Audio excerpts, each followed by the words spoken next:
Hello, everybody. November the 7th, 2025, coming to you live from Tulsa, Oklahoma, episode number 74 of Into the Fire. Everybody, here's an announcement. If you're not on my YouTube page, you need to go there right now. I want you to go to my YouTube page, get off of Rumble and get off of Spreaker, go to my YouTube page, because the boss man up in New York said we could stream it through my YouTube page, and I want to get the hits. So it helps with the algorithm, and that's what I want you to do. And I think most of you, I've corrected most of them that are in here right now. Hello to Darren and Kathleen. Kathleen, it's good to see you. I haven't seen you in a while. Karen Roscoe is in the house. Amanda McMillan. There's going to be some names here. Sally, I've seen you in here before. You've been a regular. Matt Noble. I appreciate everybody. Matt Noble from Sapulpa. Good. There's people that are here there's somebody here from Atlanta. I know that there's probably going to be somebody that's going to drop by from the land down under in Australia. Who knows? But anyway, it is going to be a very interesting podcast, Darren. And I appreciate everybody for being here. Honestly, I wanted to wish a happy birthday a little early. His birthday is going to be tomorrow, but it's going to be to Detective Andy Gregory from Gastonia, North Carolina. I met him when I was in North Carolina speaking, and he's good people, as were all of the other people from Gastonia Police Department. And I wanted to wish him a happy 50th birthday, which will be tomorrow.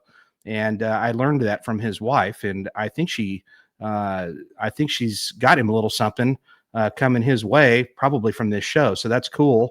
Welcome everybody. I'm really excited about tonight. You have no idea. I am incredibly excited about tonight because this is a story that really is personal. It's a personal story for them. This is going to be the two brothers and sister. I didn't advertise Larry. I didn't know Larry was going to be here in the house, but he is. But we've got Larry and Mike, and then we've got Anna, and they're all the sister and two brothers to Latricia Fipps. And this is a case that really has. It's one of my career cases, honestly. And it's a case that I really hold near and dear to my heart, and I'm thankful that we were able to get. And I thought that this would. Hey, Travis, it's good to have you here.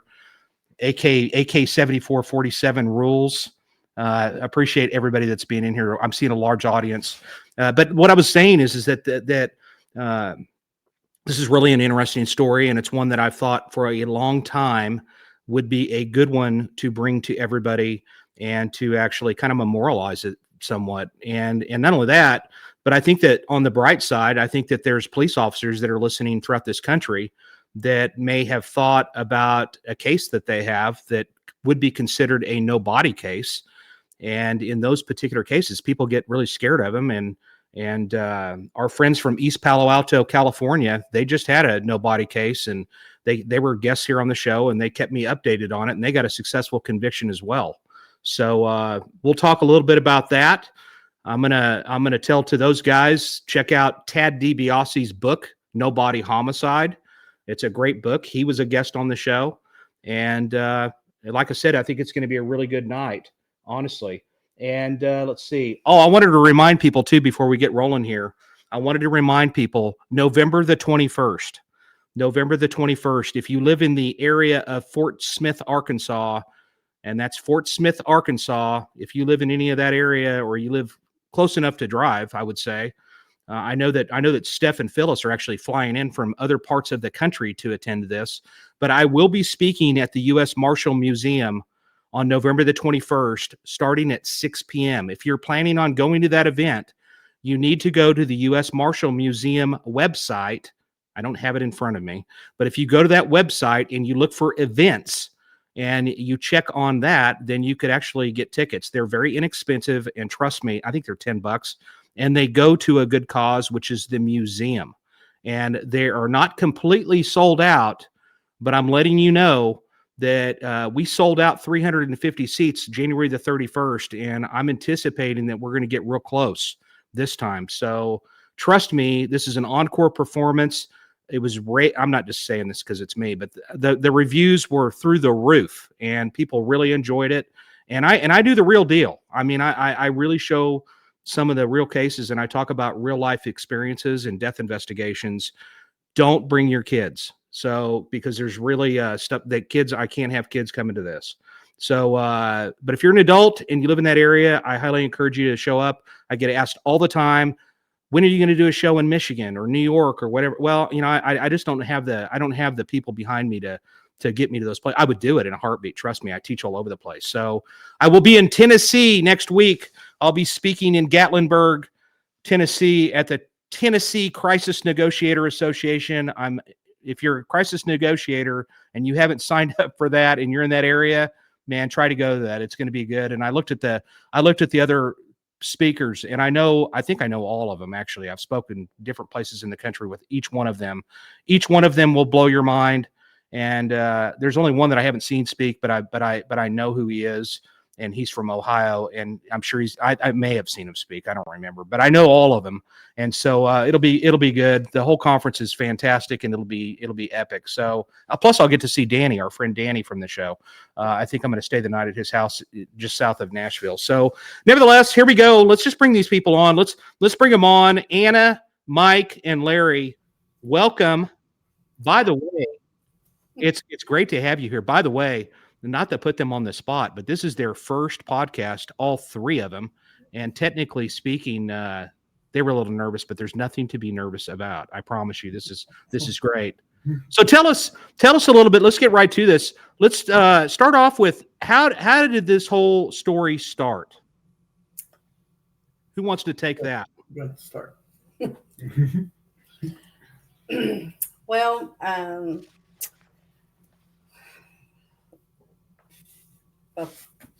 Well, the night it happened, she was working, and she was working on remodeling his house, and then her ex-boyfriend Joe was going to pick her up, go pick up the kids, and bring her back to our mother's house, and that never transpired. And then our mother had someone there waiting for her to get there, and they were waiting and waiting and waiting, and they were outside waiting for her. And then, of course, he always claimed that he dropped her off out front, but somebody was outside actually waiting for her to get there. And then as the hours went by, I'm sure my mother contacted my sister Anna. She contacted me and my brother Larry, and then well, the following day, the next day, the babysitter had called and said that Trish hadn't picked up the kids. Yeah. So that's when we knew something was wrong. Is when the babysitter called and said Trisha didn't pick up the kids yesterday. Yeah, which had to have dropped your heart a little bit right there, because So just to get this straight, real quick, at that moment, you didn't rush to call the police just yet, but you knew that she had actually called the house and said that Joe was coming by to pick her up, and Joe was an ex-boyfriend for several years, really. Yes.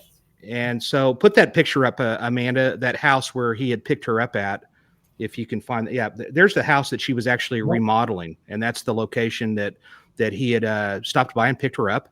They went from there. They went to a Quick Trip, and they went from the Quick Trip, and that's when she called from there to say that, hey, I'm with Joe, and we're going to go pick up the kids, and then yet she never returned, and that was the thing. So the next day when you get the phone call from the babysitter, what I'm sure you're just like, what, and so immediately I would think you would have tried to call her. What happened next? Well, we had called Joe, and I don't even remember trying to call my sister. I don't even know if she had a phone. I just know we called Joe, and he told us that he had dropped her off at Mama's house, and he said, and we said, no, you didn't. People were here waiting for her. And then I think it was later that night is when we finally called the police, and they come out. It was late at night. I know when the police came and took the report. Yeah. And I think at some point in time, didn't you guys go out to Wagner where Joe lived? Yes, we did. We did drive out there. He wasn't there. The door was actually open a little bit. No, it was open a little bit. I kicked it in. Oh, well, and I know we went in and we looked for her there. She wasn't there. We just kind of rummaged through stuff. Yeah. Yeah. Well, and I think I remember somebody telling me that that basically it looked like it had been rifled through a little bit, like maybe somebody had left in a hurry. Is that right? Yeah. Right. Is that correct? Yeah. And then so the police comes to your house. They take a police report, and I'm sure you guys are freaking out. Mhm. And I'll remind, she did actually have a phone back then, but we're talking about, ladies and gentlemen, this is actually later this month. It's 23 years when this, almost a quarter of a century that this happened. So I'm not surprised that you couldn't remember that, but nevertheless, you don't find him, and then you make this police report, and then what happens next? Um, Days. huh? Days, we turned into more days. Yeah, I don't. God, it's I just remember days going by and there's nothing, and you lose hope after some, and you start searching yourself. I mean, my mother, she lived pretty close to the river, and I remember with my walking with my brother-in-law before he was my brother-in-law, and we walked the river, thinking, because we felt like something had happened, and because I've talked to my brother-in-law many times about this, and he's like, something happened, and he did it, and then me and him, we walked the river, just hoping and not hoping at the same time. And of course, we didn't find anything, but that's all you can do is to keep looking and look and look. And then and I remember the detectives telling us that his phone had pinged out in Manford. Yeah. We walked the shorelines of the lakes in the area that said the phone had pinged off. His daughter had lived just down the road from it. We went there, and we searched a lot of ground. yeah, Yeah. Place that phone pinged to was out there in Manfred. Her phone. Yeah. Well, that's right. You're right, Larry. It was her phone. That hit out there in a very close proximity. As a matter of fact, and I'm going to say some things in here in this podcast that I know that you guys sat through the trial, but you're going to hear some little details that you probably didn't, I don't know that we've ever talked about. So it might be kind of interesting for you as well. Now, when that happened, the detectives, they go and talk to Joe eventually. I'm sure pretty close order to that. I mean, for, Yes. use common sense, that's who they're going to go talk to. Show up that house, the second house, Amanda. The second house is that's actually where she lived at the time, and that's located off of Charles Page and in the west part of town. And then show that the river pic, that other picture that's right after that. So just to give people an idea as they're looking at this, to the right of the screen where it says 212 South Phoenix, that's actually where she was working on this house that was getting renovated. And then that other location to the left, that's actually where she lived at the time, and where he claimed that he had taken her over there and dropped her off. Nobody on the block had actually seen her get dropped off. And so and they maintained that they did not.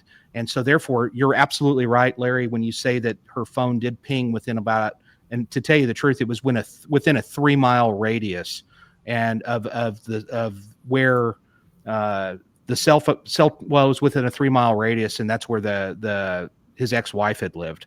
And so this is very close to Thanksgiving. So from that point, what happens next? If you can kind of just lead us through. I'm sure you guys are just going nuts at this point. Yeah. Days are going by.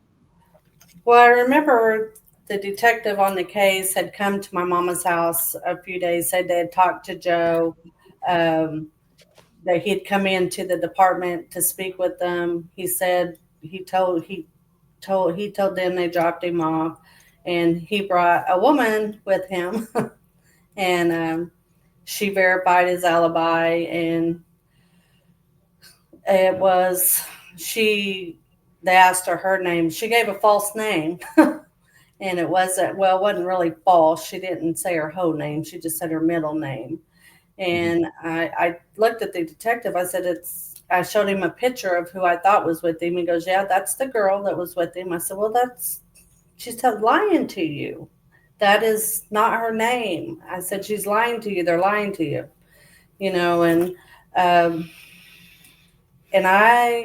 and really nothing was ever done about it.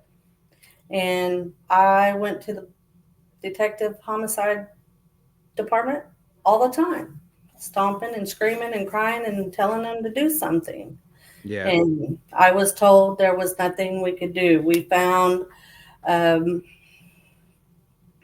What was it with her jewelry? Somebody Her seen ring. Joe with Her her dad's ring on ring. her Her finger. dad's ring, Her yeah. dad's ring on her finger. I went and told the homicide detective at the time, I said, he has her ring on his finger. Somebody seen him. Well, we can't go we can ask him, but all he has to do is say she let him have it. Well, she didn't. She had it when she left, Yeah. and it was not good. They didn't seem motivated to help do anything. Let me ask you this, because I know we've talked about this over the years, but at some point in time, since Joe was kind of part of your guys' lives, I mean, they had had a relationship for 6 to 7 years. Yes. So I'm sure you guys were blowing his phone up, or at least I could see Mike and Larry going up to him and going, "Hey, bud," or even you, Anna, "Where is my sister?" And what was his response to you in reference to those questions? He ran every time he goes seen us. Yeah, I only ran into him one time after her disappearance, and I always said I was going to say something to him, but I was terrified because I didn't want nothing to happen to me, and that's why I didn't let him know that I had seen him. And I had talked to him on the phone, and he would tell me, he goes, I would never do anything to her. I dropped her off. I loved her so much I would not have hurt her. He had me convinced that maybe he didn't, because we knew Joe. I would have never in anything ever think he would hurt her. Yeah. Because he did, she didn't work. He took care of her, but Yeah. And so let's just out of curiosity. No, go ahead. Say what you're going to say. Yeah, that's okay. Go ahead. Now, we talked about kids, that she's going to go pick up these kids. Who are the kids, and who did the kids belong? Who were the kids? Well, the kids. You don't have to use their name, but Okay. but how's their relationship into this whole? Well, group? my sister adopted a little boy, a baby at birth, and it was her baby. Joe was no part of that adoption, and he had a sister that was 3, and she got taken away from the mother and the father, and they knew my sister had her biological brother, so DHS contacted my sister and asked her if she wanted to keep the kids together, the siblings, and she did, and she was our foster parent of his sister when she went missing. And there is a connection to the mom, right? Or Yeah. no, there's a connection to now Joe has moved on. He has another relationship going on. And it is the mom of these 2 babies, their birth mother of these 2 babies. Joe was with that mother. Okay. So just to make this, just so people can follow along here, there's these 2 kids. Latricia's in the process of adopting. And Joe is the ex-boyfriend, and he is now with the mother of these 2 children, just to kind of keep people in line here, because this is important, because this is kind of, in part, it's what we believe that a large part of this motive is in this whole case. And you don't have to have a motive. That a motive is not necessary for putting a case of murder on somebody, but it is actually kind of nice to know that there is a story that makes some sense. And this would be a reason. And so that's just kind of what we had known. You guys even, I think at some point in time, I remember hearing something. Didn't you guys even enlist a psychic? Yes, we did. Yes. My mom did. She did, and and it was a well-known psychic, and I can't even remember her name. And we went to Little Rock, Arkansas, and that's where it was. They told my mother that, she was, she wasn't alive, and that when we found her, she wouldn't be buried very deep, stuff like that. But nothing ever came out of that. Yeah, but she did say that she wasn't alive and that she wouldn't be buried very deep. Right. And so that had to have been earth shattering to hear. And I'll just tell ladies and gentlemen that are listening in here right now, we have never found her. And so as we go through into this story, I'm interested in finding her. And I really am. I'm interested in finding her. I know that the family's interested in her being found. I've got an idea of the area, and we'll get into that here in a little bit. But all right, so this thing just kind of goes nowhere, and that's when, at this point in the story, and we're going to go from 2002, and I already knew that you guys had been up there regularly, okay? But I didn't know you at the time. I didn't know them. I just kind of, as I got this, I didn't have the case originally. I came to the unit in 2009. I would venture to say that this case not only went from that detective to probably another detective and maybe even another detective. And that's when there was an old guy that worked in our unit that basically had the case. His name was Mike Nance. And the only reason why he was involved in this is because there was a trailer theft ring that happened to be going on in Tulsa. And that's when some people that were involved in this trailer theft ring started saying they didn't want to get in trouble. And so they started saying, hey, I think we have some information. Somebody had some information in reference to this Latricia Fipps case. And so when that happened, did you guys not, you might not have even known that. Okay. So that's why you're going to learn a few things here. And so in reference to that, that's when Mike Nance was assigned to the case and told, hey, well, I was a new detective, and being a new detective that I was like a little puppy dog with my tail wagging going, hey, can I help? I want to go with you. I want to run with you on this case. And he's like, yeah, sure. Come along. So he allowed me to come along with him and sit in on some of the interviews. And then we went from there. And actually that led us out to Wagner, Oklahoma. And Amanda, throw that picture up of that mobile home. And this is going to be the location where Joe lived at the time. And this is out in Wagner County. And trust me, this place, it was like a breeding ground for ticks. It was true wilderness. And so I went out there, and at this point in time, Mike is getting close to retirement. And as he's getting close to retirement, he just let me kind of take the reins here on this part of the case. And what I ended up doing is I enlisted, I had somebody come out, like the forensic anthropologist. And then I also, and I didn't know what I was doing. Let's be real. I was new in this world of homicide, but I thought, we probably should call an anthropologist and have him come out and just walk the grounds. We also utilized ground penetrating radar. And then we started a search for her out there. And Amanda, show that first video. There are new clues to a 2002 cold case this evening. A tip led police and archaeologists to excavate a site where Latricia Fipps could have been buried 8 years ago when she was reported missing. She hasn't been seen since. Crime reporter Lori Fulbright has the exclusives for us. Lori? Well, Scott, I have covered Tricia's case since it happened in 2002, and I've interviewed her mother a number of times. As police are digging for answers, her family has come to the terms with the idea that Tricia is most likely dead. But still, they want her to be buried properly and in peace. If she is in this clandestine grave in Wagner County, at least they can bring her home. Grad students from the University of Oklahoma's archaeology department have the painstakingly slow job of removing thin layers of soil from what might be a shallow grave. A tip led officers here. Then ground-penetrating radar showed some type of anomaly under a concrete slab, so they removed it and are now digging.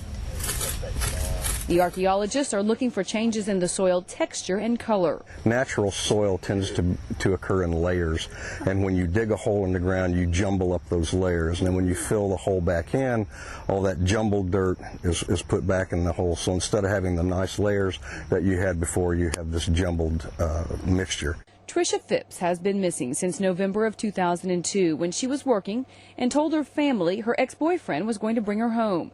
He says he dropped her off, but her family says she never showed, and they knew something terrible had happened when she didn't pick up her adopted children from daycare.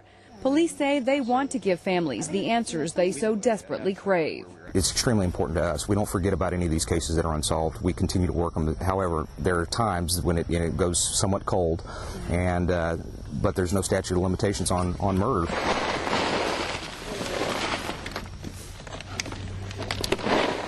This is a slow and delicate process, so it could take a couple of days to know if this is Tricia's final resting place. If it is, then forensic anthropologists will try to determine how she died and even look for clues as to who killed her. Tulsa police want to thank the Wagner County Sheriff's Office, Patricia Adams for the use of her cadaver dogs, the Cherokee Nation for its radar equipment, the International Cold Case Association, and the OU scientists, of course, all who have donated their time to this case. Lori Fulbright, the News on 6. All right, so this is what I'm curious about. Now, at this point in time, this is when you don't remember me probably from back then, but this is when I actually start meeting your family for the first time. And you all were not happy with the police at all. I do remember that. And the one thing that stuck out to me that, and I don't know if you remember this or not, but this is the one phrase that sticks to me that always bothered me. And you said that you all felt like you were treated like white trash and that we didn't care. I don't know if you even remember that, but it might have been your mom that said it. I don't remember. Probably. But I That's know probably my mama.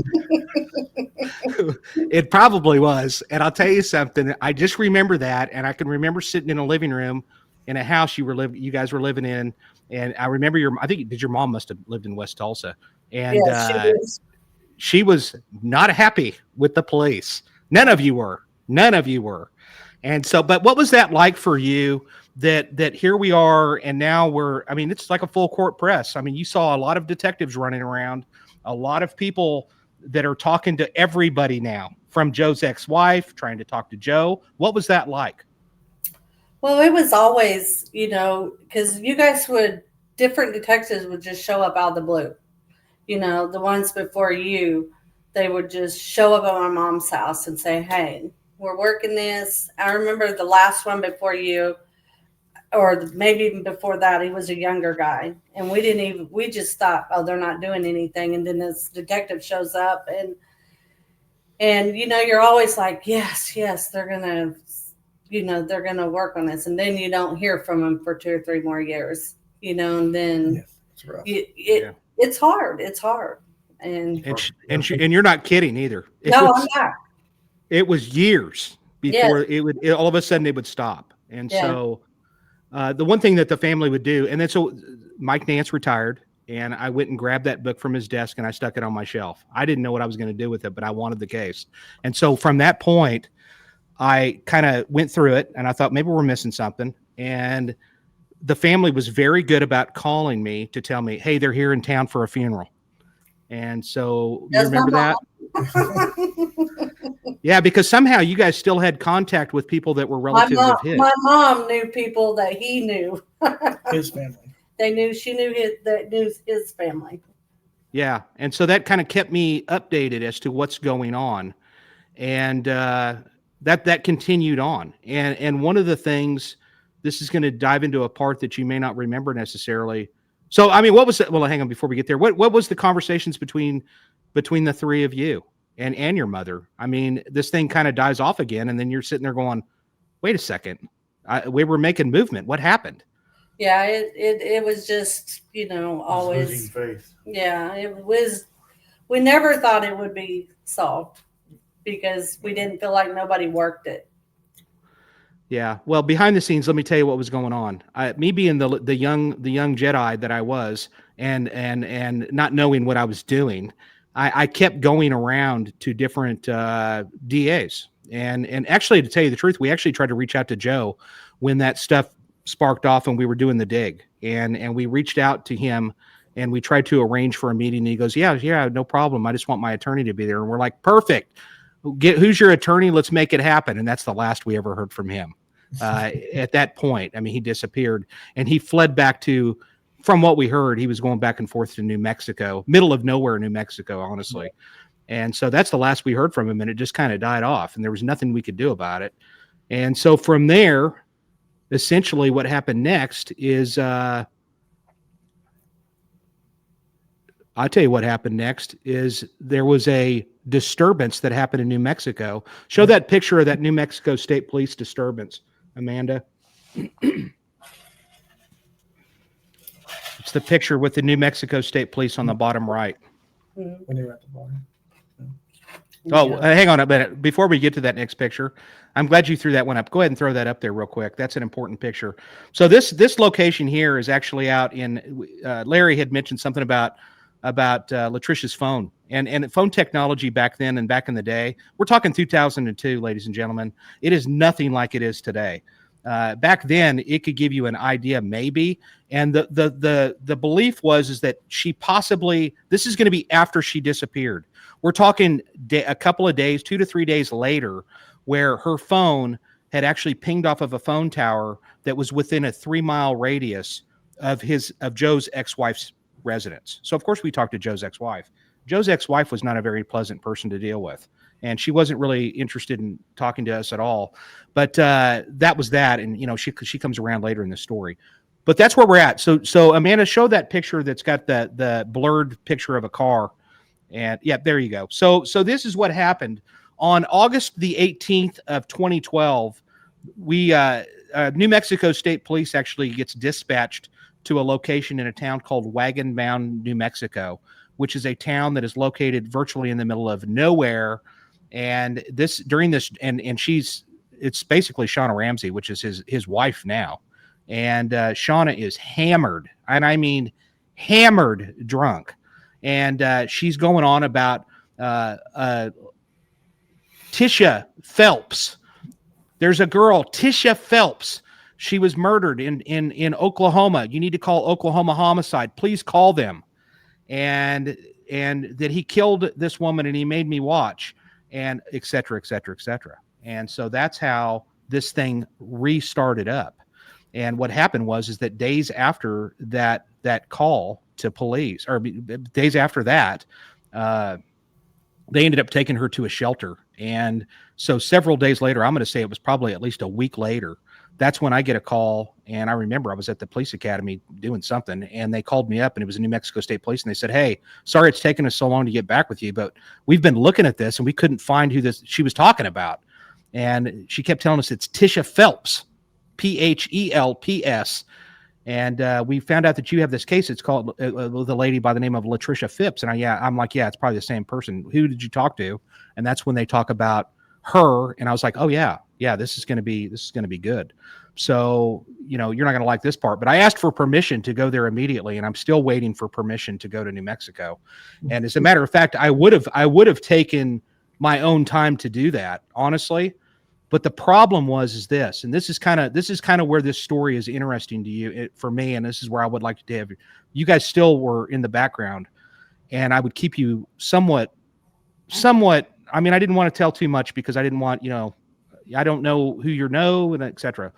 But at some point in time, my concern is that if I go there to New Mexico at this point, she's in danger, and that was my main concern. That what is she going to do? She's probably going to go back to him. I mean, that's usually what happens. And so I was concerned that she's going to go back to him. He's going to know the cops are asking questions, and what better thing to do than just to make her disappear as well.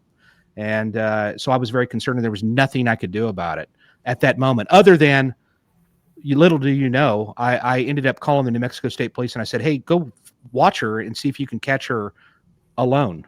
And they did. And that's when she reiterated her story in a sober state. And that was great. And then once again, this is August 18th of 2012. And then I got a phone call from your family, January the 11th of 2013. Who was it that called? Do you remember that? I'm sure. Yeah, your mom called, and your mom called me, and she goes, hey, she's back in Tulsa, and she's not with him. And I said, where is she at? And she goes, well, she's in Owasso. And so I went to her house that she was staying at, and I met her for the first time, and I said, hey, how you doing? I knew who she was. I was like, hey, get your shoes on. I need to talk to you. And she did, and she got in the car and she came downtown, and that's when she gave me a statement that told me the whole story. So at this point, we're in 2013. You probably don't know that happened. Where are you guys at with all of this? Did you know? I mean, is your mom telling you anything? Yeah, Mom. I think mom told us stuff, but then it was, and I know there was times we were mad at you because we were like, what are you going to tell? Yeah. She's telling you what happened. Yeah. Oh, I'm sure you were. Yeah, I'm sure you were. Yeah. And so from there, at that point, that's when I talked to her, and then here's the story that she tells. And I'm gonna tell you guys the story, and you probably remember some of it. I'm not gonna belabor it. I don't. This isn't about me, but I want to at least set the stage for what had happened. And there's something in this story that I really, really was encouraged about. And this is the deal. So Shauna is at the location, that mobile home that you'd seen that picture of, and she's there. I think she was playing video games or something. And that's when your sister, Latricia Fipps, she ends up showing up over at the residence, and Latricia goes, "What are you doing here?" And that's when Shauna goes, "What are you doing here? I live here." And at some point in time, that's when Joe entered the room, and he struck her very hard. And that's when Latricia went to the floor. And I said, "Well, what was Latricia saying?" And he goes, "Or what did Joe say?" And he goes, "Nothing, other than he told me to go to the car and go get this big giant sea bag." And then what he did is he ended up handcuffing her and sticking her in this bag. And this is the true statement that he had said, or no, that she had said, that has stuck with me. And the statement was this: that she had wet herself. And that is a statement when Shauna said this to me. And by the way, I just have to say this in Shauna's behalf. She didn't jerk me around. I mean, when I wish that she had been talked to back in 2002. And I think that if she had, she claims that she never was talked to. And had she been talked to, I think I think this would have been, I think we would have been somewhere a lot sooner, honestly. But nevertheless, she said that she had wet herself. Now, when you hear that, that's a true statement to me. That's not something that somebody makes up, you know? And then from there, they take her to another location where there was a location where they were renovating multiple houses. And Joe had grinded up something like pills into like a cocktail, and it had a funny color to it. And then he made her drink it. And then from there, they ended up in Amarillo, where they end up in a motel room. And while in this motel room, there was some, you know, activity between both Joe and Latricia. And that's when I confronted Shauna about it. And I said, "Well, what were you doing?" And she goes, this is true statement number 2. She goes, "Well," I said, "were you not upset about what's going on in that motel room?" She goes, "No." And I said, "Well, are you kidding me? Why not? I mean, I thought you guys were like a couple." And she goes, "Because I was a dope whore." And that's another true statement, because people are, I just believed her. And from there, they ended up out in New Mexico, and they're looking at the stars, and she thought everything was all good at that point. The handcuffs are off. They're all laughing. She seemed like everything was okay. And then from there, they get back into the car, they drive from there, and then they go off to another location, and they're looking at the stars again. And that's when this attack happens on Latricia at this point, out in the middle of the desert of New Mexico. And the thing about it is that when Shauna was reciting the statement, she talks about how she dropped a stun gun, and that stun gun kind of sparked. And as it sparked, Joe freaked out in his meth state. And he goes, "Oh my God, somebody's going to see it from, you know, wherever, miles away, etc." And that's when he ends up putting her back into the car, or actually he strangles her to death there. And the best part of this story is, for me, the best part for me, and I know this is tough for the three of you, but the best part for me in my world was that Shauna said that he told me to hold her legs down. And I said, "Well, what did you do?" And she goes, "I held her legs down while he strangled her." And I was like, I didn't say this at the time, but I was like, "Thank you very much, and welcome to the world of murder," because you have just implicated yourself. But the fact of the matter is, ladies and gentlemen, I didn't want to arrest her. I wanted to, not then. I couldn't arrest her at that. I didn't want to arrest her right then. I wanted more, but the problem is that she went back to Joe again, disappeared and went back to Joe. So here we are in the story. Did I ever share any of that stuff with you guys? I don't know if I shared that part. I think I did. Yeah. Yeah, a little bit. I don't think I ever heard about the stun gun. I've never heard of stun gun. I never heard the stun gun, but everything Yeah. else. Yeah, the stun gun was actually implemented originally at the place in Wagner, and that's what happened. They ended up going out there, and when they did that, that's when he panicked. They stuck her back in the car, and I believe that she was deceased at that point because based on Shauna's description of that, and when she talks about it, she talks about how he took her false teeth out and stuck, you know what I mean, because there's an identifier on those false teeth. And I said, "Well, what was she doing?" And she goes, she wasn't doing anything. And that's when Joe had inquired about how long do you think it would take before she defecates. And so yet another true statement that people just don't make that stuff up. And so based on all of this, I was really excited about the information that I was hearing. And I told her, make sure that you stay in touch with me. You need to stay in contact with me because, quite frankly, your life is in danger. And what does she do? She goes back with him. And so that was that. And so here we are. We're talking years now. It's more years. And I don't know where they're living, to tell you the truth. I don't know. And so this is where we're at next. And ultimately what ends up happening is, let's see. Oh, I know what it was. It's called divine intervention is what happens. I'm walking through the lobby of St. Francis Hospital, and that's when I see somebody that I don't know her by name because I'm terrible with that, but I looked up there and I'm like, I know her. Where do I know her from? And then it dawned on me and I was like, that's Shauna. And I went motion to her to come here. And we're talking 2 years later. And I said, we had a little come to Jesus meeting, let's just say it like that, to say the least. And I asked her what her malfunction was and if she was nuts because, and why didn't she not call me back? And that's kind of what led us down this road again. And then what does she do? She goes back to him again. And that's when I called Anna. And what did I say to you? I'd had several messages with you over the years on Facebook Messenger going, how are you doing? All this other stuff. And I know you were pissed off at me, honestly. I think I get that vibe. Because the audience, as you can see, he got all this info from her and they still let her go. I know. You know, and it was years. It wasn't a few days. It wasn't weeks. No. It wasn't months. It was a long time. It was a long time. It was a very long time. You're absolutely right. Absolutely right. And you know what? In retrospect, Anna, to tell you the truth, the more experience I have now, I've been doing this for 16 years. I don't know that I would have waited as long, but the problem was she disappeared on me and she went straight back to him. And here we were in the same dilemma that we had before. Danger. I've got to have her safe. Plus, they had kids together at this point, and I believe that they were special need. One of them was special needs. I think all of them are, from what I've been told.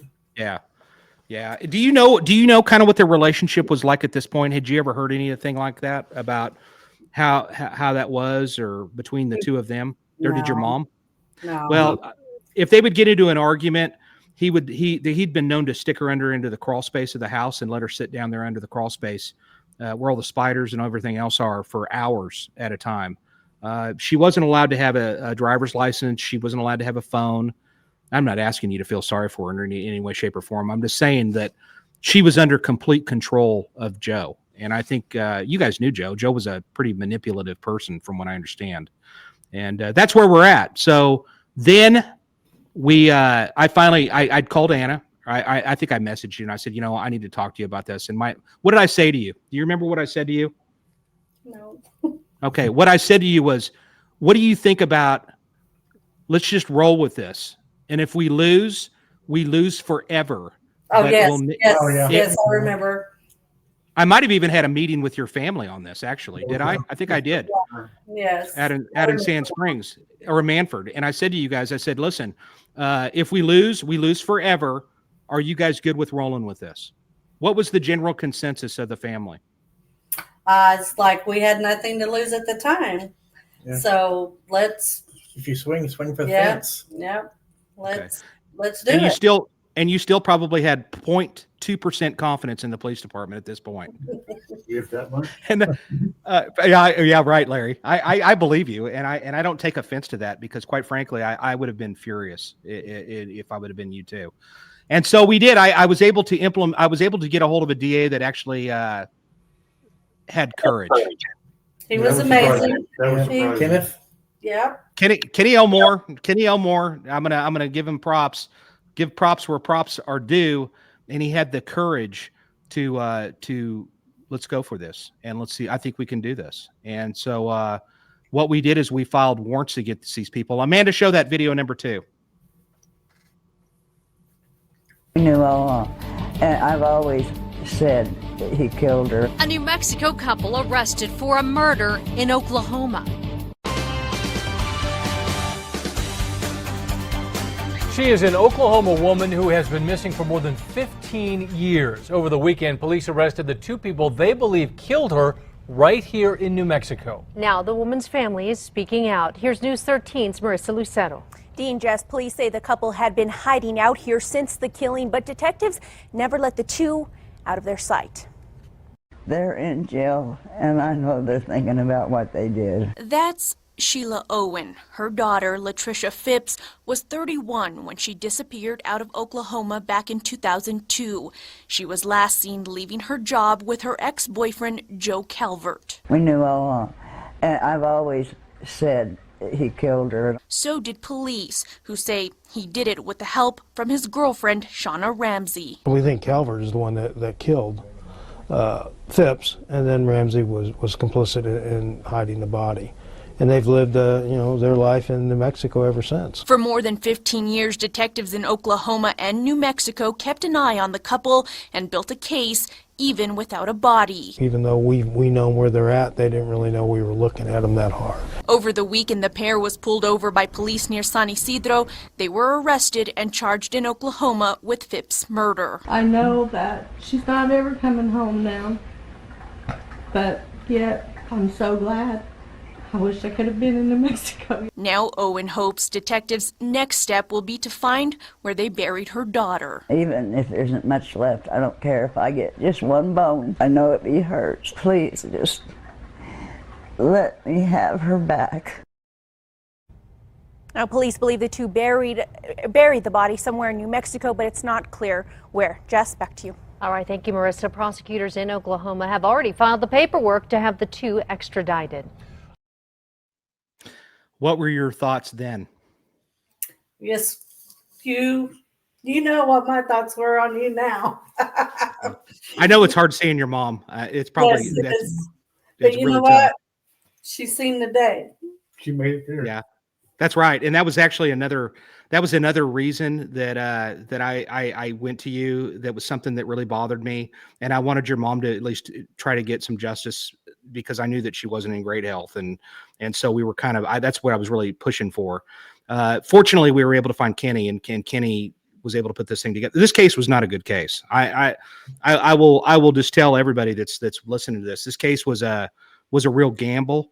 To give you the statistical data with respect to no-body homicides in this country, there's only been right now, about 600 of these cases that have actually made it into a courtroom in the history of the United States. Okay.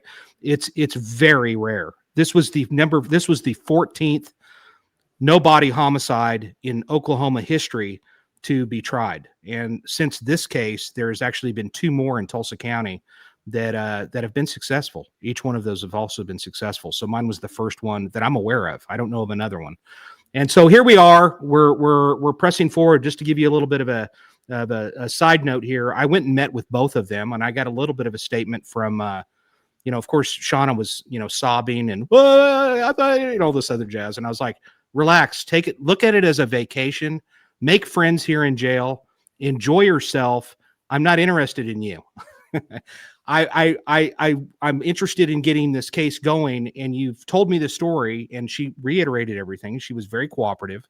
And then I talked to Joe, and Joe actually, he kind of made a little bit of a mistake by speaking to me, but the mistake was that he actually talked about being in New Mexico as well when he disappeared on that time frame. Actually, he talked about going to Fort Scott, Kansas. Actually, throw that picture up, Amanda.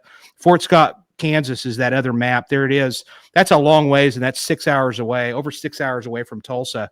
And it was there to go see Shauna's dad. And in fact, we talked to Shauna's dad. He goes, heck no, they didn't come here. There's no way they came up here. I told them that back in the day, and we knew he did, but I wanted to make sure he held to that. And he goes, I would either be at the bar, at work, at home, and it's a small town. So he was cooperative, etc. That was good. And Shauna was as well. The only problem was that Shauna's attorneys weren't. And so sometimes, just a lesson to everybody out there, sometimes attorneys can talk their clients into prison. And they almost did a really good job talking Shauna into going to prison right along with him. So what's your thoughts? We're sitting here and we're sitting at this point of the story. And hopefully everybody's finding this interesting. I think it's a fascinating case. What are your thoughts now? We go through the preliminary hearing. We make it through that. You have to have a sense of relief, right? Oh, yes. At any point in time, were you still thinking? Were you seeing kind of the weak areas of this case, and you were kind of going, "Oh my gosh, I don't know," or did you think, being you're the family, you're emotionally attached, so you're going to look at it completely different? What were you seeing that it was strong, or were you worried? We were worried. We're worried. We were very worried. Yeah. We it didn't take them too long, if I remember right. It only took them a couple hours, but Oh, you're talking about the jury. Yeah, I'm talking about just a prelim. So when we get through that prelim, yeah. I was worried too, if truth be known. Yeah, I was worried we were never going to get past that stage. Like there was not enough evidence. Absolutely. Get into a courtroom. Yeah, that's right. And what we're talking about here, there is no direct. We're talking circumstantial evidence here, ladies and gentlemen. It's phone data, and then from there, not a whole lot more. And other than he said he dropped her off, and people are saying no, he didn't. So that's kind of where we were at. So we go from there. We have the jury trial. You sat through the entire trial, if I'm not mistaken. Yeah. What and I did too. And what was that? I mean, I didn't talk to you all the time, but were you? I'm sure you had moments where you're like, "Ooh, that would." I'm sure there was moments when you saw me on the stand that you're like, "Oh, that wasn't good." So what was this like for your family to have that day in those days in court? Finality. Win, lose or draw, you're getting your day. You're getting your opportunity to sit in a courtroom to try to get some justice. So how was that? To me, it was a great relief just to be there at the moment. But as you're listening to all this information, and you realize the judge is given directions, and Kenneth was real good about telling us the ins and outs of everything that was going on, and you could see to where we knew the truth, but it was the burden of proof, I guess, was on the. They always said the burden of proof was on the state, and it was like a he said, she said, and then it made me nervous the whole time. I was nervous until the moment I heard they were guilty. I felt like that Joe, for having a court-appointed attorney, I felt like he had a good one. Yes. Yeah, he was actually in charge of the public defender's office. It's not like just any idiot. I mean, matter of fact, our public defender's office, they don't have morons. They've got a bunch of really good ones. And this one just happened to be the boss of them all.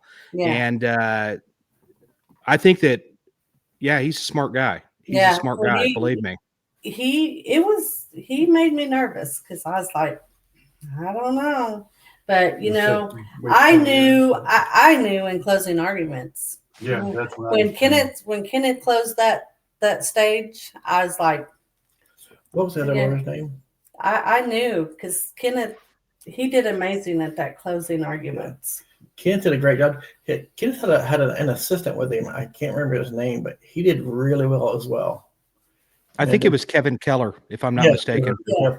They both, they knew what they were going to say, and they did a great job. They definitely fixed what Shauna was saying. Win, lose, or draw, I felt like they took care of my sister. They took care of her when no one else could, to the best of their ability and the best of anybody else's. I don't think no one would have won it besides them two. I'm going to go out on a limb, and I'm going to agree with you. Kevin Keller's now a judge at Tulsa County. I've said for years he's the smartest guy in that courthouse. He's a brilliant attorney, and between we had many evenings where I was stressing every day. I've never lost a murder case, but I was stressing, man. I tell you what, I'll tell you some of the stuff that I am going to say that I'll be professional because I'm a professional kind of guy. But the shenanigans that the defense team was, there's always, this is a good lesson for people that are an attorney. And even if you're a defense attorney, if you happen to be listening to this, don't be a douchebag. Okay. Just basically, there's a level of professionalism that you should conduct yourself with, not only for just the decorum of a courtroom, but you got victims' family members that are sitting in there. And there was a lot of childish behavior, in my opinion, that you may not have seen this, but There was a time when the main public defender, who was the boss of the public defender's office, came up to me on a break and said, "Hey," he said it in a very derogatory, nasty way, "You know that you're losing this case." And it was like, "Your case is going down the tubes," I think was the exact language that he used. And all he was doing was enticing me to try to say, and I know what would you have said? You can go F off is what I wanted to say. And what I did say was nothing, because what he would have done is he would have ran back to the judge and said, he said this, and oh my gosh, we need a mistrial.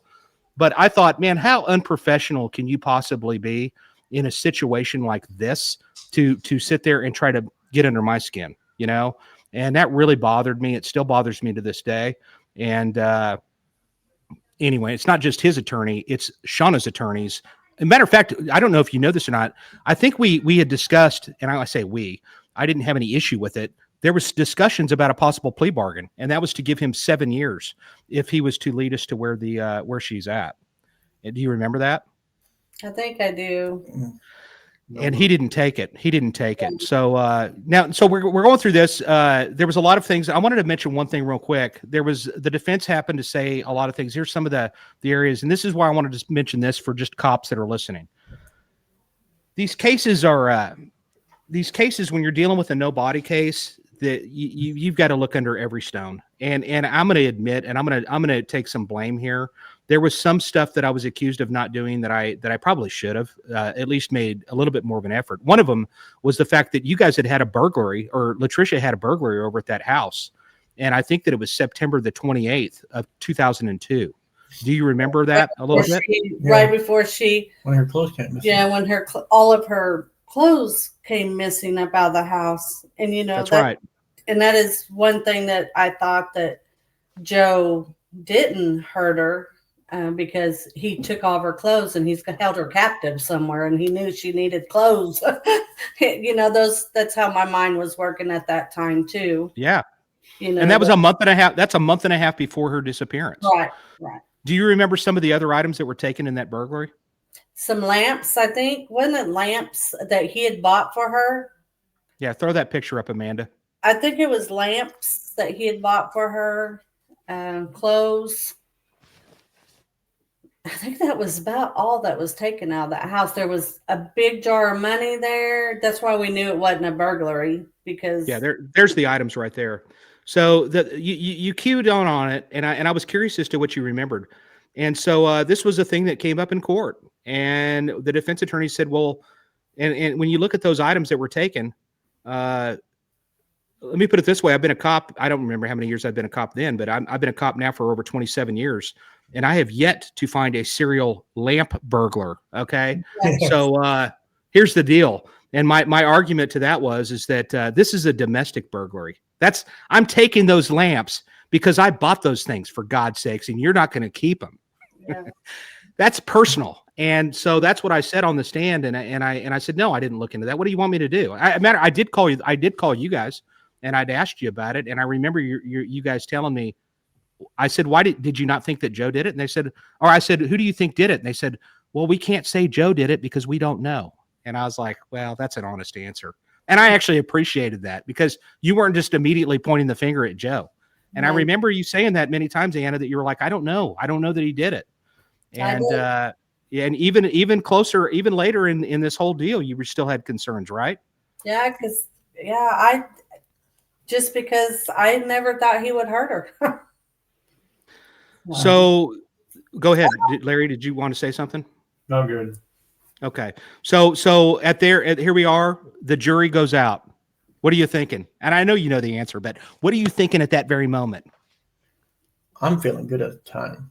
I'm still super nervous. I'm a little nervous, but like I said in the beginning, after Kenny's closing arguments, I was like, he had the last word.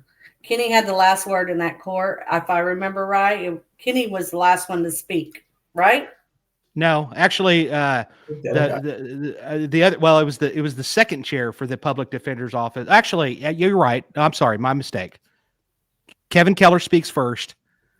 The public defender, and I was really shocked, honestly, that the public defender. Oh, I want to go backwards before we get to the verdict. So let's go backwards real quick. The other thing that you may not know, I thought that this was fascinating.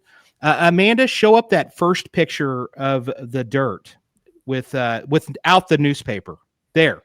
So you probably don't know this, but one of the things that the public defender's office was going to do, and this never ended up in court, but what they were going to do is they were going to show a picture of how they sent their public defender out to New Mexico, a hint to any police department, send the main detective if he needs to go to New Mexico. You send him, but they sent the public defender's investigator out to New Mexico, and they wanted him to try to dig a hole.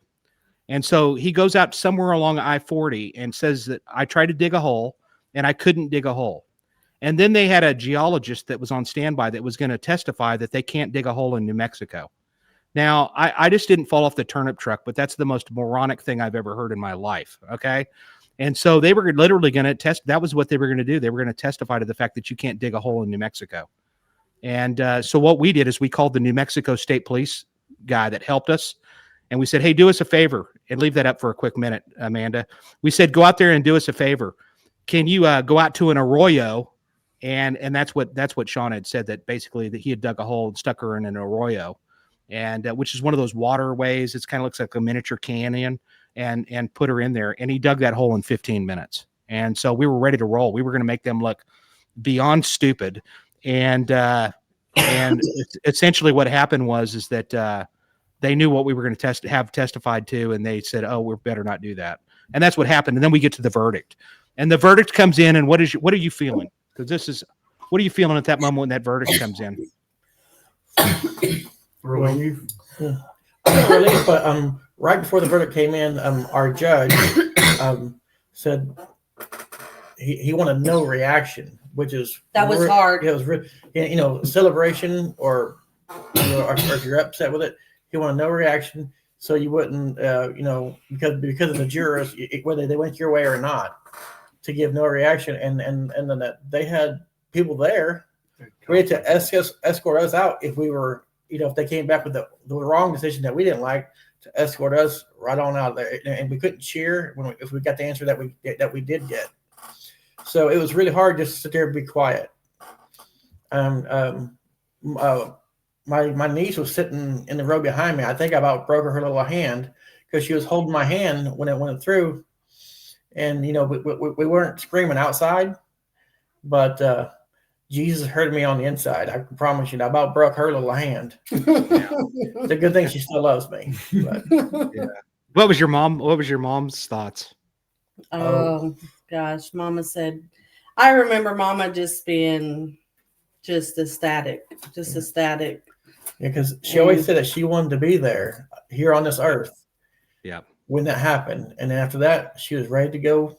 She's ready to go. It didn't take her long after that, And then, but that's all. That's all that's only her last wish was to watch him get sent to prison, and then she was ready to go to heaven and be done. I'll tell you, and there he is right there. And that's not what I think. That's back in 2020. I hope he's enjoying himself there and so forth. I'll tell you, I'm still open to finding out where she's at, and I would love it if he reached out to me and said, you know what, I'm willing to do the right thing and take us where she's at. We were talking about that tonight because we know all of his appeals are gone, right? Okay. Because they took it to the federal, right? Or the. Well, I'll tell you something. It's an interesting side note is that this case has actually made case law. And the biggest thing about this case that made it very complicated, and I'm going to challenge people in the audience, and I'm going to say a word that you've probably never heard. And this is where Kenny is brilliant. And the word that Kenny used in this case was called inveigle. Have you ever heard of it? No. So here's the deal. And he talks about it. He talked about it. I didn't know what in the heck it meant either. But what it means is that inveigle, because the biggest argument that the defense had in this entire case, there was something that we did prosecution-wise that was brilliant. I want to mention this before I get to that.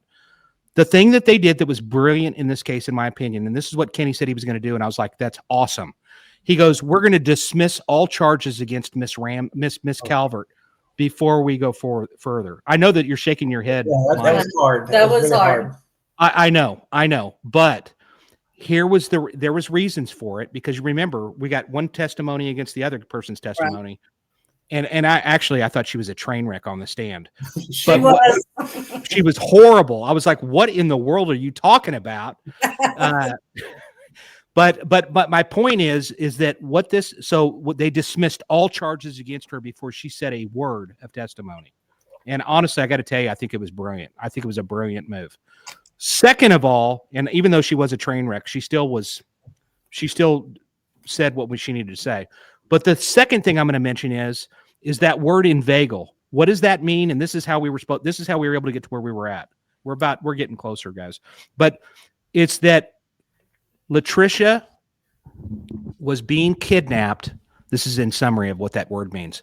She's being kidnapped when she gets picked up at that house that she was renovating. She just didn't know it. I remember that saying. That's right. He kidnapped her with the intent that, and the whole reason for this, ladies and gentlemen, when I mentioned motive before, it's because Shauna wanted her kids back. And they had approached her before.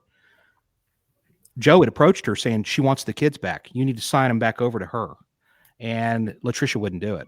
If that's the story that I had heard, is that she would not do it.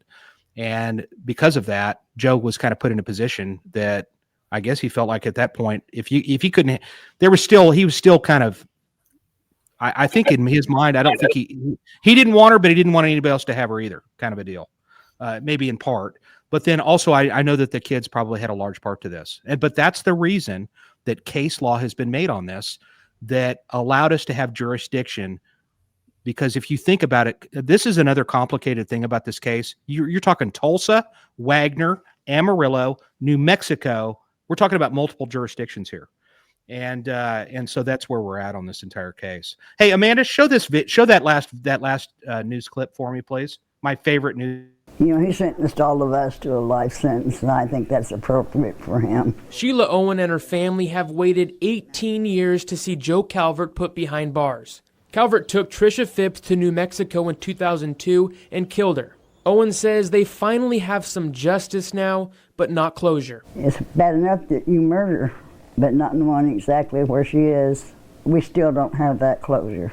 Tulsa homicide detectives followed leads with no luck for years. It was really hard to keep up hope until Jason White came into our life. Jason is my hero. Detective Jason White picked up the case in 2009, his first year working homicide. He says 3 years later, Calvert's wife, Shauna Ramsey, helped them break open the case. She was in the picture back in the day. From that point, she starts talking about a murder that Joe had committed. White says Ramsey was the key to solving the case and sending Calvert to prison. The Tulsa County DA dropped her charges and she testified against Calvert, saying he strangled Tricia and buried her body somewhere in New Mexico. White tells me this was teamwork between his team, the Tulsa County DA's office, the New Mexico State Police, and Tricia's family, who never gave up hope. They're probably one of the most deserving families that I have ran across in this job. I don't know that I've ever been hugged as hard by a couple of them, and I'd be lying to you if I told you I didn't tear up myself. Just like I told Jason, I know she was giving him high five, telling him thank you, and for not giving up. And I'm tearing up a little bit even Me again. too. Stop it. I am. I'm sorry. I'm a softie. And I really do appreciate working with your family. I want to apologize to all of you that we didn't move a little quicker. We probably should have, honestly, in retrospect. But I wanted to try to see if maybe we could get more. And not only that, but I had serious concerns about Shauna and her safety. And to believe it or not, I don't know if I'd mentioned any of this to any of you. I know I didn't mention it to Larry. I haven't talked to Larry in years, and Mike, I don't think I've talked to you in years either. But I see Anna from time to time at work, and we stop by and see her regularly. But I got a phone call from Shauna, and I thought, oh, good. You know, I'm interested to know what's up. And she's actually remarried to somebody else, and she needed a letter written in her behalf, and I actually did it. And the reason why I did it is because I still want to maintain that relationship with her somewhat. And I asked her, I said, "Where is she? Do you know?" And she goes, "I'm telling you, I can't remember." But I still have high hopes that maybe we can get to that point where one of the two, I really don't know that she does remember in the middle of the night, but one of the two. So here's what I wanted to mention. Amanda, show up that picture of Tucumcari to Las Vegas, New Mexico. The first one that shows the bigger area. There's the bigger area. This is where the route is. It's going to be State Route 104 in New Mexico between Tucumcari and Las Vegas. And show that closer up version. I don't think that it's going to be that. It's not going to be it's not going to be 138 miles, but this is the bright picture. This is what I wanted. But I'm pretty sure that Latricia is going to be somewhere, according to it's probably going to be within this range right here. And here's the reason why I'm pretty sure that it's going to be not far off from Tucumcari, is because Joe wasn't going to be able to maintain control of her for much longer, I'm thinking. And so, that's not that one, Amanda. Go back to that last one. That last one there. This is the one right here that in this particular photo that she's going to be somewhere in that area. I'm pretty sure of it. And so if you happen to be watching this, you know somebody that happens to be in that area, that I still keep an eye out for it. I keep an eye out on it for NamUs, which is the missing person database. I'm constantly looking. I'm hopeful that someday we might get something there. I really do believe that. And Shauna was very cordial with me, telling me that things were going good for her. She has zero connections with him, and she hasn't for a long time, which is good. And I've told her that I need to know. I need her to really, really think on this and really, really consider this a priority. So that's where we're at. Any final things that you come to mind? How's life been since? I know your mom passed away. I hated to hear that, but I was very thankful that she made it and through that part. And I still have hope. I do. And have you guys ever written Joe, just out of curiosity, since this verdict? No. Where he's at. No, I don't keep up with him on where he's at or anything. I don't. When Mama was here, she wanted me to do all that. And I was like, Mom, I don't care. Okay. But what I was going to say earlier, about that's what we were talking about. Yeah. If, maybe it's something we should do. Maybe he will. Because, Jason, when I read my victim's impact statement to him, they said that he started to stand up, like he wanted to say something to me. But because, I wasn't able to look at him. I was instructed that I could not read it to him. I had to read it to the judge. Yeah. And I couldn't look at him. And they told me that he went to stand up, and his attorney kind of pulled him back down, like he wanted to say something to me whenever I was reading that to him. And we were talking before we come on here, maybe it is something we should try to see if he will, since he ain't going nowhere, that he will talk to us and tell us where she's at. I don't have any, as a detective to you guys for the first time, and I'm doing this publicly, but I really don't see that there's anything to lose. I mean, he's in Granite, by the way. Granite is it's close to Lawton, and he's in there. It's kind of like a convalescent center for old prisoners now, but I really don't see that you have nothing to lose, honestly. And you never know. I mean, you never know. I'd like to know. As a matter of fact, I just would like to know. And I still have my hope. I still am hopeful. So, anyway, I got to thank you guys so much. Is there any other things that you want to say? I know Mike says that he's got a renewed. He told me off air. He said, and it made me feel good. So that's why I'm bringing it up again. He said he had a renewed feeling for the police department because of this experience, and I appreciate that. Yeah. Well, we had such a rough beginning with it, and then and the other officers, they probably cared as well. It just we didn't see it as much as when you took it. You took it really close to the chest when you would talk to us. You were talking to me. You were talking to her. You were talking to my mother. You were talking to Larry, and it felt like before we were being talked at and not talked to. Exactly. And then so it just when you came on board, I mean, and I was skeptical. I remember my sister telling you he's gonna be super skeptical, and you told me then at my mother's house that I'm gonna make a believer out of you. We're gonna get this done. And it took some time, but I understand now why it took so long, is because it was a long shot, but long shots win sometimes. Yeah. I appreciate that very much. And, I've got a soft spot in my heart for your family. You guys are, really, I feel like I'm connected to you guys forever. And, I appreciate the opportunity to have worked for you. I want to thank you for your patience, and I want to thank you for the trust of coming on here tonight and sharing your story and your feelings. And that means a lot. And I think that the whole reason I wanted to really bring you on, and I really wanted to reiterate this.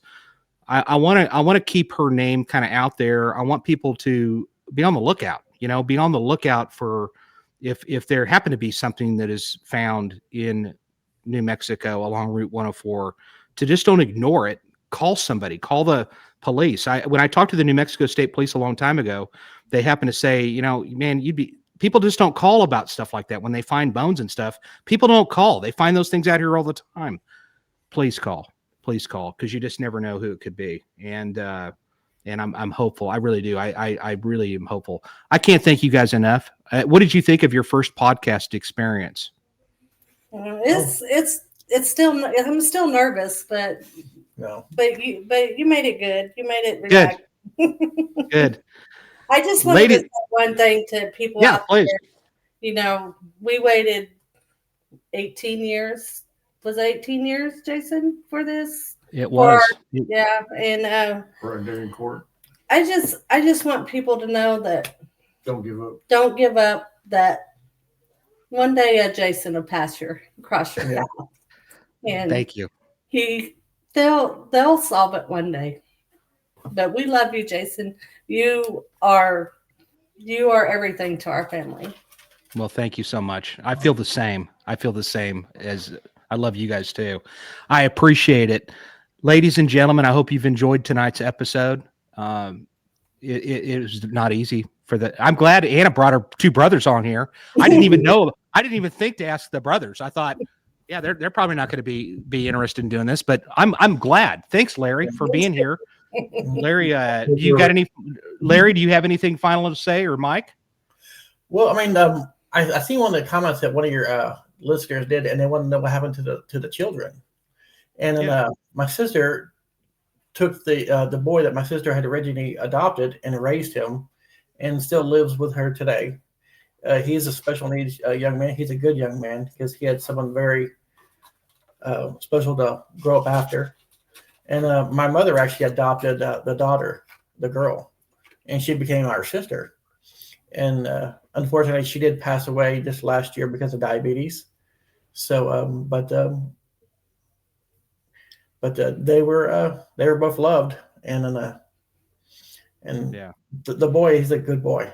So a big tall hugger. Yeah, you go near him, he's hugging your neck at least once. Good. I love to hear that. I do. Travis, Bruce, Sally, Karen, Kathleen, all of the people that kept Darren, everybody. I've noticed this entire episode that people have stayed tuned in the entire time. And this show is not a show without you. I really appreciate it. I bring this here. This is my healthy hobby, but I bring this to you to try to show you what really goes on here. And hopefully you're coming away with some hope and faith if in fact you've had a situation that maybe you've lost a loved one. And trust me, the police, you got to be a squeaky wheel. And that's the one thing that this family was. I mean, if you don't call and at least touch base with these cold case guys, that case is going to sit on that shelf and it's not going to move. I'm telling you, unless some development happens in one of these cases, that case will not be touched. You have got to be an active participant in your loved one's case and so forth. And if the media, always check with the detective that's assigned the case. But if the media wants to do a story on it, I'm all about it. Just make sure that you keep some of the private details to these cases private, because we have to keep that behind us. And one final thing, do you guys? There's one thing that the DA's office does. They do the trees of remembrance and things like that. Did you guys ever go to that, or was that something that you? Yes, we do. We didn't go last year. I think it was something happened. Something was going on. We couldn't make it last year, but yes, we go up there and do that. Okay. And so this is what I'm going to say finally to the detectives that are out there in the world. If you've got this going on in your community, go. Okay. I know that there's a mixed bag of feelings when it comes to cops wanting to go to these things. I feel that it is an obligation for us to go there and be accessible to the people that we serve. And so I try to make every one of these, and I answer questions, and it's just it's part of the job, you know? And so you should really consider going there, because you never know those relationships you build with people. You're liable to hear something from another family member about this person's case. So if you shut that down, and the other thing I'll mention this too, the world that we're living in with Facebook and TikTok and all these other sites, etc. You know, it doesn't hurt to put out a page about your loved one either. That maybe that's the world we're living in today. They're not watching the news. They're looking at feeds, and they're looking at cold case sites, and they're doing this, that, and the other. And so I don't know, but ladies and gentlemen, thanks a lot to Larry, Mike, Anna. Thank you very much for being on here. I really have enjoyed this episode, and it's really one of my favorites. And I honestly, I'm glad you came on here, and I appreciate it that you trusted me enough to come and tell your story. So thank you. Well, thank you, Jason. Thank you. Good deal. All right, ladies and gentlemen, go to the merch store if you get a chance on KGRA. It's not necessary, but there is stuff there. Also, follow me on YouTube. It takes you less than 30 seconds to like and subscribe. Go to YouTube. Trust me, I'm not making any money doing this, but it helps, but it brings more viewers, and it makes people want to come here and so forth. Check it out. Go to my Detective Jason White Facebook page. You can follow me on Twitter. You can follow me on TikTok, which is freaking went nuts. And I'm not even doing stupid things. I'm just being real. So you can check that out too. And until next time, thank you. And don't go away for a minute. Hang out for a minute. Don't click off. And thank you to the girl that got this whole thing set up behind the scenes. That's computer literate on your side, Anna. Yes, my sister. Until next, yes, give her props. Until next time, take us out, Amanda.